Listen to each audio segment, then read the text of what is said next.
She thought it was just another listing online, an old 1965 Ford Mustang sitting under a layer of dust, priced at only $600. The pictures showed faded red paint, broken headlights, and a body that had seen better decades. Most people would have scrolled past without a second thought. But something about that car stopped her. It looked tired, yes, but not dead. There was a strange pull, like the kind of feeling you get when you know there's more to a story than what you're seeing. When she arrived to see it in person, the car sat behind a half-collapsed barn, surrounded by weeds tall enough to hide its wheels. The man selling it was quiet, older, and didn't say much. He simply said, "If you want it, it's yours for $600. No bargaining, no small talk. His voice carried a sadness she couldn't quite name. She didn't ask questions. She handed over the money, got the keys, and watched as he turned away without even looking back at the car. Driving home, the Mustang rattled and groaned like it was alive again after years of silence. The radio didn't work, the seats smelled of old leather and dust, and every bump in the road echoed through the metal frame. But to her, it felt perfect, like she had just rescued something worth saving. What she didn't know was that she hadn't just bought a car. She had unknowingly stepped into someone else's unfinished story, one that would find its way back to her in a way she could never have imagined. Because sometimes, the things we buy come with memories, and some memories refuse to stay buried forever. The next morning, sunlight poured through the garage window, landing directly on the car's hood like a spotlight. The dull, chipped red paint looked almost soft under the light, as if it was waiting for someone to notice it again. She stood there for a long moment, coffee in hand, just staring at it. It wasn't much to look at, but it was hers now, $600, a dream, and a whole lot of work ahead. Emily had always loved old things. Furniture, books, records, anything that carried a trace of another life. She believed that every old thing had a story to tell, if you were patient enough to listen. And this car, she thought, might just have the best story of all. She ran her hand over the hood, feeling the roughness of the paint, the bumps of rust, and the faint outline of the Mustang emblem. It was a symbol of freedom from another era, a time when roads felt endless and dreams were louder than engines. She started with what she could manage. Cleaning out the interior was like stepping into a time capsule. She found old receipts, a crushed pack of cigarettes, and a faded photograph of a woman standing next to the car decades ago. The woman was smiling, hair blowing in the wind, one hand resting on the roof of the same Mustang now sitting before her. Emily didn't think much of it at first. She tucked the photo into a small box and kept cleaning. Days turned into weeks. Every evening after work, she'd roll up her sleeves and spend hours in the garage. The sound of her tools echoed through the quiet neighborhood, the sharp clink of metal, the hum of a drill, the hiss of spray paint. Her hands were always covered in grease and dust, but she didn't care. Piece by piece, she brought the car back to life. She replaced the spark plugs, rewired the lights, and stitched the torn seats by hand. It wasn't perfect, but every small fix made her feel closer to something she couldn't quite explain. Sometimes, she caught herself talking to the car. She'd say things like, "We are getting there, old girl," or "Don't give up on me now." It became more than a hobby, it was therapy. She found peace in the slow rhythm of sanding and painting, in the patience it demanded. There was something healing about it, like the car was helping her as much as she was helping it. One night, as she was polishing the dashboard, her neighbor, Mr. Wilson, walked over. He was in his 70s and had lived next door for years. He leaned against the garage doorway, squinting at the car. "That's a 65, isn't it?" he asked. Emily nodded, smiling. He let out a low whistle. "Haven't seen one of those in ages. You know, people used to say the first Mustang you drive changes your life."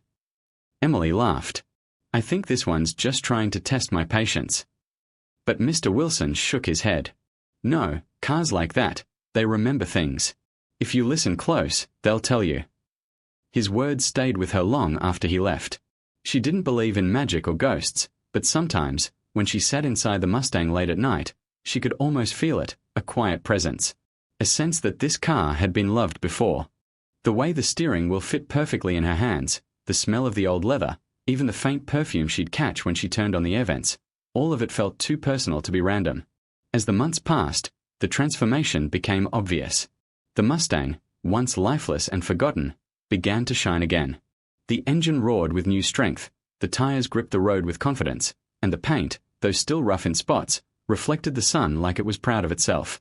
Every neighbor who walked by stopped to comment. "You've done wonders with it," they'd say. But Emily always felt like she was just finishing what someone else had started.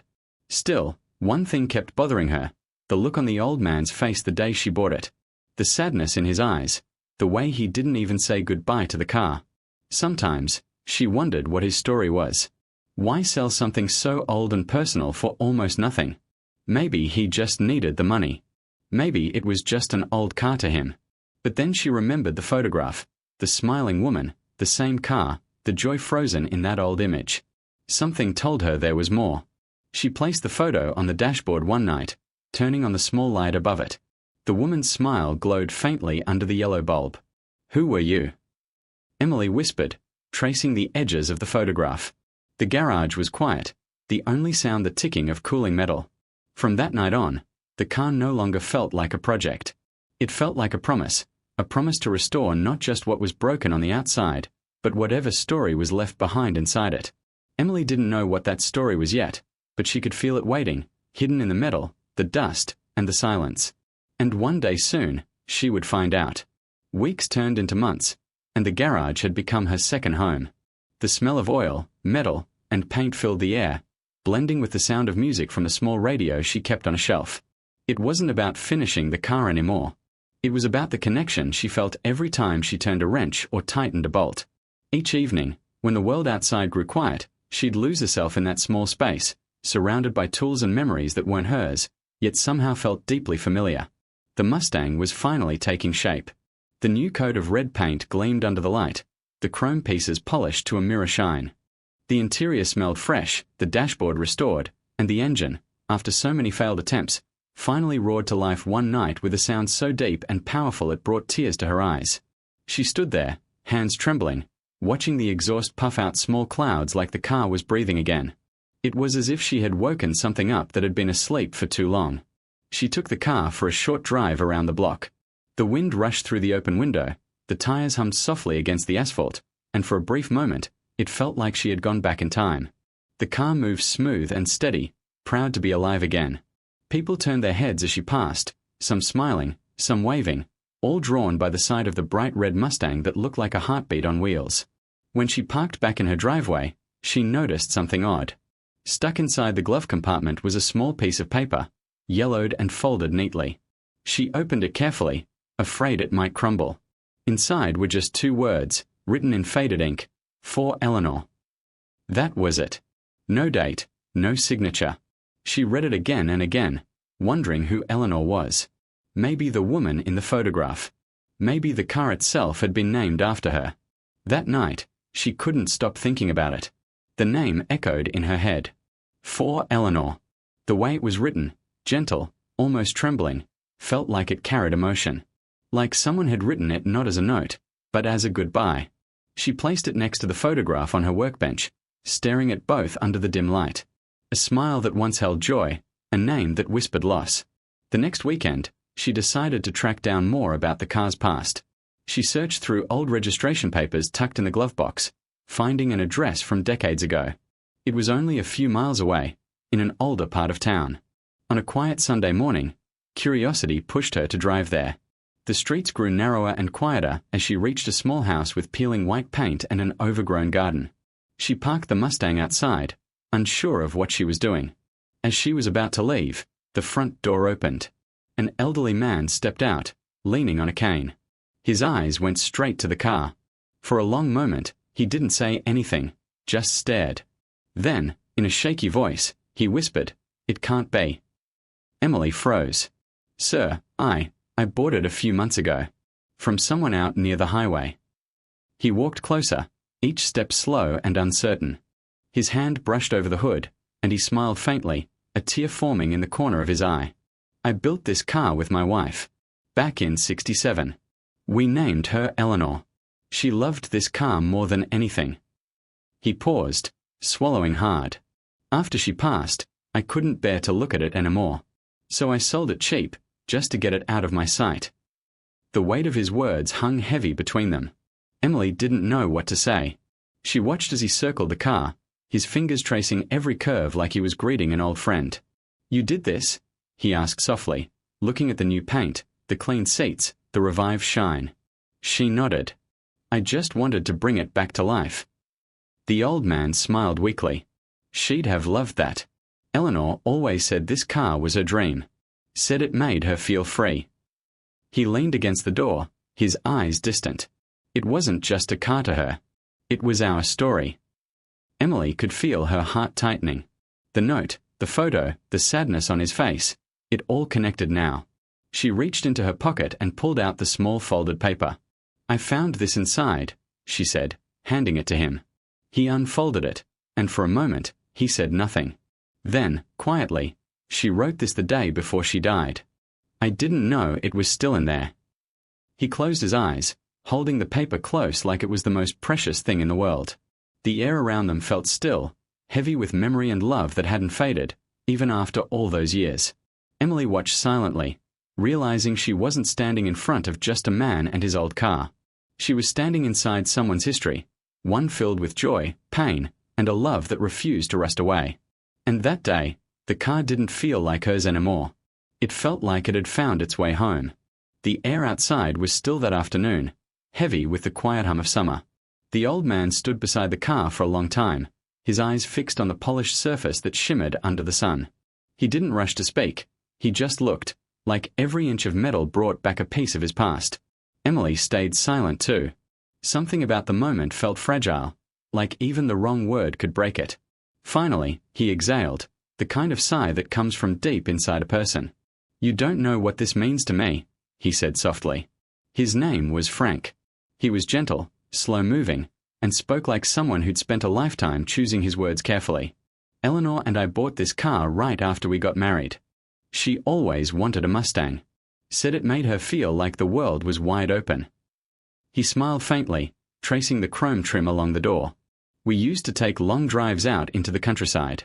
She'd sit with her bare feet on the dash, singing to whatever came on the radio. We didn't have much, but we had that car. And for her, that was freedom. Emily leaned against the garage door, listening. The story painted itself so vividly she could almost see it. The open road, the music, the laughter. Frank continued, his voice quiet. After she passed, I couldn't bring myself to drive it anymore. I'd start the engine sometimes, just to hear it, but it didn't sound the same. It was like the car knew she was gone too. He paused, looking at Emily. When I sold it, I thought I was letting go. I didn't realize I was just running from the memories. His voice cracked slightly. But you, what you've done, it's like you brought her back. The way the car looks now, it's how she loved it. Even the color. Emily didn't know what to say. Her throat tightened. I just wanted to save it, she whispered. Frank nodded. You did more than that. He reached into his coat pocket and pulled out a small envelope, yellowed at the edges and tied with a thin ribbon. I came here because I wanted you to have this. She hesitated before taking it. The paper felt old and delicate, almost warm from being held. Frank's hands trembled slightly as he let go. That letter was written by Eleanor before she died. I found it years later tucked inside one of her books. I think she meant for whoever restored the car to have it. Emily looked up, her eyes wide. For whoever restored it. He nodded. She always believed someone would bring it back one day. She said the car carried too much love to be forgotten. Her heart raced as she carefully untied the ribbon. Inside was a folded letter, the ink faint but still readable. The handwriting was soft and looping, the kind that belonged to a gentle person. Emily began to read aloud, her voice barely above a whisper. To the one who finds her, if you're reading this, then this car has found its way to you. I hope you see what I saw in her, not the metal, not the noise, but the feeling of being alive. She's carried our laughter, our fights, our dreams, and our silence. Treat her kindly, and she'll carry yours too. Thank you for keeping her story going. Eleanor. The last line trembled in Emily's hands. She looked up, her eyes glassy. Frank stood still, looking down at the ground. She wrote that for someone like you, he said quietly. Someone who would care enough to listen. Emily swallowed hard. She didn't know how to describe what she felt. Gratitude, sadness, awe. The letter felt alive in her hands, like it had been waiting all those years just to reach her. Frank smiled faintly through the tears forming in his eyes. "When I saw the ad for this car months ago, I didn't think it could be ours. But something told me to go see it. I'm glad I did. You've done something special here." He stepped closer, running his hand over the fender one last time. "Eleanor would have loved you," he said. Then, with slow, heavy steps, he turned to leave. Emily followed him to the edge of the driveway, the letter still clutched in her hand. The sun was setting now, the light turning everything gold. Frank paused and looked back at the car, his eyes soft but full. "You know," he said with a small smile, "she used to say that cars have souls. I never believed her. Until now." Emily watched him walk down the street until he disappeared around the corner. The sound of his cane tapping against the pavement faded, leaving only the quiet hum of crickets and the faint ticking of the Mustang's engine cooling in the background. She turned back to the car, running her hand across the hood, feeling the warmth of the metal. The letter lay open on the seat beside her, the words shimmering faintly in the fading light. And for the first time since she bought it, she didn't see just a car. She saw two lives that had once filled it, and somehow, through her hands, through her care, they were still here. That night, Emily couldn't sleep. She sat in the garage with the Mustang, the letter still open on the seat beside her. The smell of oil and leather filled the air, but it wasn't just a scent anymore, it felt like memory. Every creak of the car seemed to whisper pieces of a story that had waited too long to be heard. The house was silent, the street empty, yet the moment felt alive, like someone else was there with her, quietly watching, quietly grateful. The light from the single bulb above cast a soft glow on the car's red paint. She traced the edges of the letter again and again, reading the words until she knew them by heart. "Treat her kindly, and she'll carry your stories too." That line stayed with her. It wasn't just a message from the past, it was a bridge between then and now.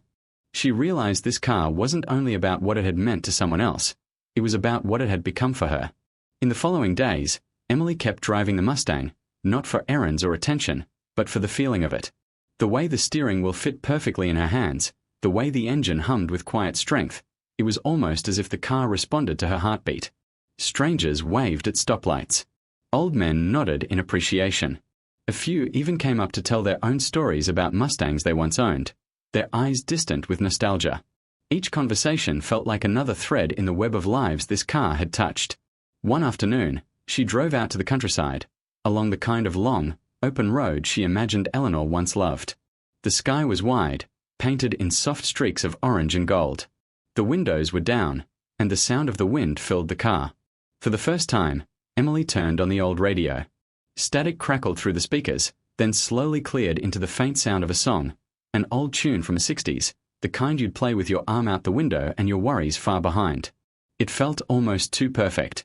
She laughed quietly, tears slipping down her cheeks without warning. The road ahead stretched endlessly, and she let the Mustang glide through it, feeling like she was driving through time. She imagined Eleanor sitting beside her, smiling with that same joy from the photograph. Maybe Frank too, his hand resting on the wheel, humming along to the same song. For a few precious miles, the past and present weren't separate. They existed together, in motion. When she returned home that evening, she noticed something on the porch. A small package wrapped in brown paper with her name written neatly on top. Inside was a framed photo, Eleanor and Frank standing beside the Mustang, young and full of life. There was also a short note in Frank's shaky handwriting. "Thank you for giving her back a shine. Keep her story alive." She placed the photo on a shelf in the garage, right above her workbench, where she could see it every time she stepped inside. It felt right, like it belonged there. Over the next few weeks, the Mustang became something of a legend in the neighborhood. Kids would stop by to look at it. Neighbors brought old car magazines, sharing stories of the Mustangs they once dreamed of owning. Even strangers who passed by would slow down, just to catch a glimpse. But Emily never bragged about it, never called it a miracle. She just smiled, because she knew the truth. It wasn't the car that made people stop, it was the feeling it carried. Sometimes, on quiet nights, she would sit behind the wheel, close her eyes, and imagine the lives that had passed through it. The laughter, the arguments, the long drives under the stars. She could almost hear Eleanor humming softly, feel Frank's steady hand on the wheel, and the echo of their love filling the space between every tick of the cooling engine. The Mustang had started as an old, forgotten machine. A $600 gamble she thought would be nothing more than a project. But it had become a vessel, of memory, connection, and grace. Through it, two stories had met, one that was ending, and one that was just beginning. And even though Emily didn't know where the road ahead would lead, she knew one thing for sure: the car wasn't just hers anymore. Every time she turned the key and the engine roared to life, she felt it. A heartbeat. A spirit. A presence that reminded her that love, no matter how much time has passed, never truly leaves. It just finds new hands to hold, and new roads to keep traveling.